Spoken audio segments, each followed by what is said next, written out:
membesarkan Allah, melakukan segala yang diperintahkan oleh Allah Subhanahu wa taala, yang mana akan memperolehi segala yang akan diberikan di dalam bulan suci Ramadan ini.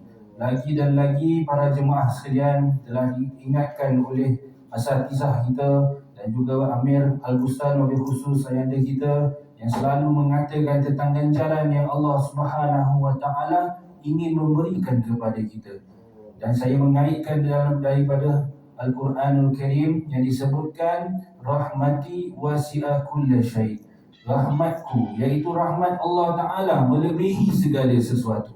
Dan kalau kita merasakan kesilapan kita itu besar, dosa kita itu besar dan sebagainya, ketahuilah pengampunan Allah, rahmat Allah jauh lebih besar daripada itu, tuan-tuan dan puan-puan sekalian. Harus kita ingat dan ingat sekali lagi bahawasanya inilah kita berada di dalam bulan yang pernah saya katakan sebelum ini, apabila Al-Quran turun kepada sesuatu perkara itu akan jadi mulia. Al-Quran itu turun pada Yaumul Jum'ah, maka ia menjadi Sayyidul Ayyam, penghulu bagi segala hari Jumaat. Al-Quran turun pada malam Lailatul Qadar sebelumnya, maka kerana turunnya Al-Quran pada malam Lailatul Qadar, maka malam itu disebutkan malam Lailatul Qadar, malam lebih baik daripada 1000 bulan. Maka dan juga apabila Al-Quran itu turun kepada Sayyidina Muhammad sallallahu alaihi wasallam, maka di saat itulah Rasulullah menjadi khatamul anbiya wal mursalin, ketua bagi semuanya para nabi dan rasul Allah Subhanahu wa taala. Lihatlah tuan-tuan dan puan-puan, masya-Allah, beberapa hari yang lepas kaum muslimah kita telah sama-sama khatamkan Al-Quran. Hadirin sekalian, benda yang sangat-sangat mulia tuan-tuan dan puan-puan. Kita lebihkan lidah kita ini menyatakan kalimah-kalimah yang datang daripada Allah. Kita lihat kekasih-kekasih Allah selalu sering membaca khatam Al-Quran. Dalam manaqibnya Rabi'atul Adawiyah, sepanjang usia beliau 60,000 kali beliau khatamkan Al-Quran. Ada lagi Habib Abdul Rahman As-Saqqaf, beliau mengkhatamkan Al-Quran 70,000 kali sepanjang hayat mereka. Mereka itu sepanjang kehidupan mereka hanya kerana Allah Subhanahu Wa Taala. Walaupun ada orang kata engkau ni gila, engkau ni majnun, mana-mana engkau jalan kau kata apa? Ya Habibi, ya Habibi, ya wahai kekasihku, wahai kekasihku. Itulah Rabi'atul Adawiyah, seorang waliyah, seorang yang dekat, taqarrub minallah, yang sangat-sangat dekat kepada Allah, yang selalu dia ingat akan yang penjelasan daripada ayat Al-Quran yang selalu kita dengar, fa iza sa'alaka ibadi anni fa inni qarib, fa inni qarib, fa inni qarib. Apabila hamba-Ku menanyakan tentang Aku, ketahuilah bahawasanya Aku ni sangat dekat. Allah, kalimah mana yang lebih lazat disebut daripada di lidah kita ini melainkan nama Allah? Kalimah nama manakah yang mana lebih indah untuk disebut dan diagungkan di bumi Allah Ta'ala ini melainkan nama Allah? Tiada satu kerugian apabila kita membesarkan Allah. Tiada satu kerugian apabila kita tawajuh kepada Allah, yang kita bergantung senantiasa kepada Allah Subhanahu Wa Taala.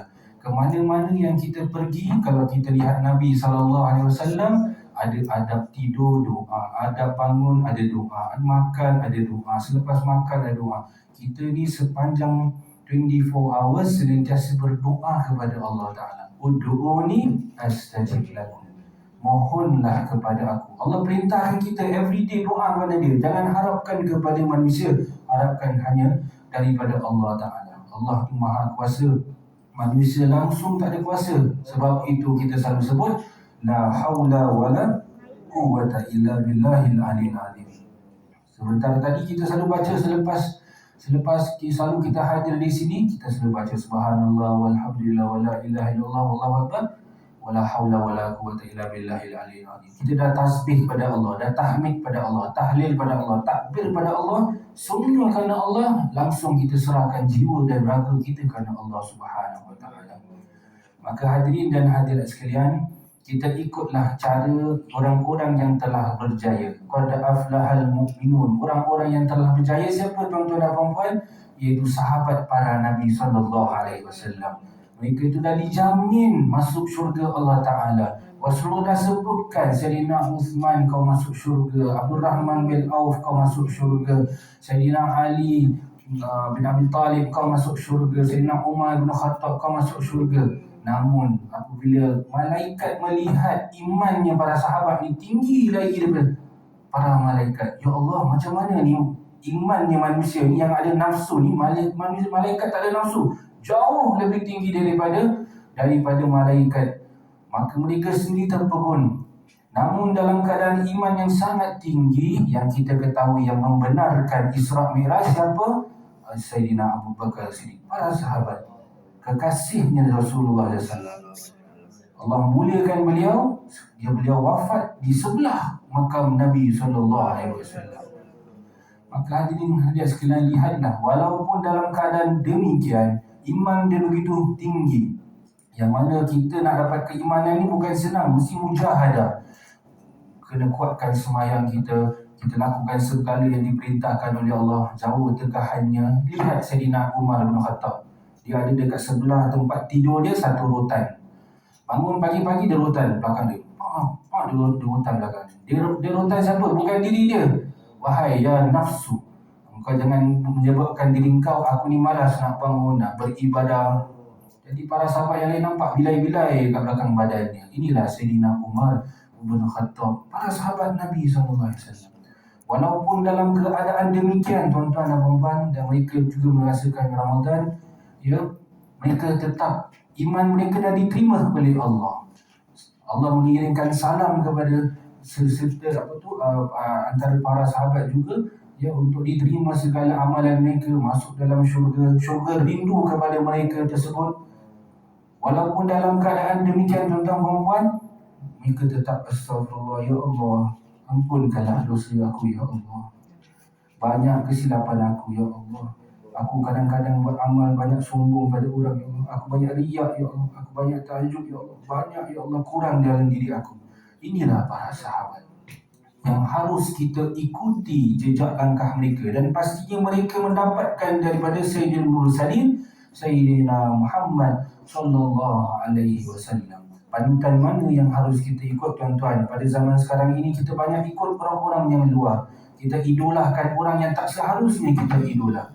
Kalau cukup kita suka tu tidak jadi masalah. Macam kaum lelaki dia suka tengok bola, yang wanita mungkin suka pada orang-orang yang selebriti dan sebagainya. Tetapi harus kita ketahui, yang harus kita betul-betul mengikuti, yang betul-betul cinta, yang patut layak masuk hati kita ni adalah orang-orang yang telah berjaya di dalam bimbingan Rasulullah SAW, iaitu para sahabat Nabi Muhammad SAW.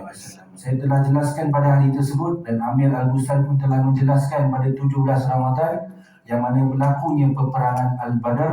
Jangan kita pernah lupa, itulah jasa besar sekali berlaku pada bulan Ramadan lagi.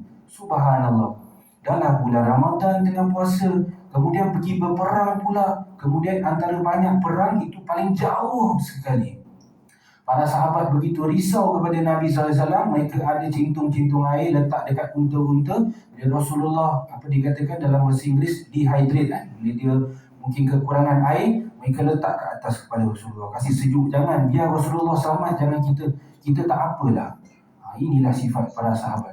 Kemudian bila mereka balik, dah dapat bantuan daripada Allah Ta'ala, ya, yang seperti kita jelaskan tempoh hari. Dekat peperangan Badar ada 313 orang lawan kepada orang kafir Quraisy 1,000 orang. Kemudian di sebelah tempat Badar itu ada Jabal Malaikah, iaitu bukit, iaitu para malaikat yang diturunkan oleh Allah Subhanahu Wa Taala. Dijelaskan oleh Amir kita, 3,000 malaikat diketuai oleh malaikat Jibril yang berpakaian warna kuning, yang lain semua berpasukan warna putih tuan-tuan. Kita lihat bantuan daripada Allah Ta'ala. Rasulullah boleh je, ya Allah, bantulah aku ya Allah, terus lenyap orang-orang kafir. Tapi Rasulullah menunjukkan dia adalah, ya ibadi, wahai hamba-Ku, doalah kepada aku. Inilah sifat Rasulullah SAW yang kita perlu contohkan. Antum lihat para hadirin sekalian, kita ada banyak guru-guru, banyak murabi kita yang mendidik kita. Kenapa? Mereka nak kenalkan kita kepada Allah. Laula murabbi ma araftu. Tanpa tak ada guru kita, tanpa murabi kita, kita tak kenal kepada Allah. Tak tahu baca Quran, tak tahu macam mana nak zikir, tak tahu macam mana nak selawat, tak tahu apa itu kelebihan Ramadan dan sebagainya. Kerana inilah hadirin sekalian, jasa besar sekali. Dan insya-Allah kalau kita kuatkan amalan kita, iman kita ini akan digantikan orang-orang selepas kita. Anak kita, cucu kita, keturunan kita akan menggantikan. Kerana apa? Sekarang yang kita lakukan ini satu contoh yang besar, tuan-tuan dan puan-puan. Yang harus kita kenal. Mungkin anak-anak sekarang kalau tak kenal apa Al-Quran, apa itu zikir, selawat, ini satu kerugian yang besar. Wal asr, demi masa, innal insana lafi khusr. Manusia yang dalam kerugian, tuan-tuan dan puan-puan. Kita banyak membazirkan waktu kita dengan banyak perkara-perkara keduniaan, tuan-tuan dan puan-puan. Kita sampai lupa nak zikir pada Allah. Kita lupa nak ingat kepada Allah. Kita lupa nak istighfar. Kadang-kadang bila jatuh sakit, Allah, sakitnya aku demam, panas, baru orang itu teringat kepada Allah Subhanahu Wa Taala. Jangan sampai kita menjadi seperti siapa? Seperti Firaun yang kita ketahui yang lawan kepada iaitu Nabi Musa. Dia tahu dia tak sakit. Allah tak kasih dia sakit. Dia nak satu ujian sampai dia rasakan dia Tuhan. Aku tak pernah sakit, kau sujud kat kaki aku. Dia suruh rakyat dia sujud kepada dia. Maka inilah disebut sebagai istidraj. Bukan nikmat, tuan-tuan. Istidraj, dia rasa dia kaya, dia rasa dia hebat dan sebagainya, semua dia ada. Tetapi istidraj, tak dapat redha Allah Subhanahu Wa Taala, maka rugilah, tuan-tuan. Kita lihat, saya pernah jelaskan, tempoh hari pun Amir pun ada jelaskan, keseluruhan kehidupan kita, kalau kita betul-betul mujahadah kerana Allah Subhanahu Wa Taala, lagi-lagi dalam bulan Ramadan ni, kita double lagi kita punya ibadah, Allah akan muliakan kita, tuan-tuan. Mungkin kita tak dikenal oleh penghuni dunia. Tak apa, tuan-tuan. Kita dicaci, kita dimaki, kita difitnah, kita dipukul, kita macam-macam. Rasulullah lagi teruk, tuan-tuan. Darah pun tumpah ke bumi. Rasulullah tak ada darah, jangan jatuh. Kalau jatuh tu, malaikat-malaikat dekat gunung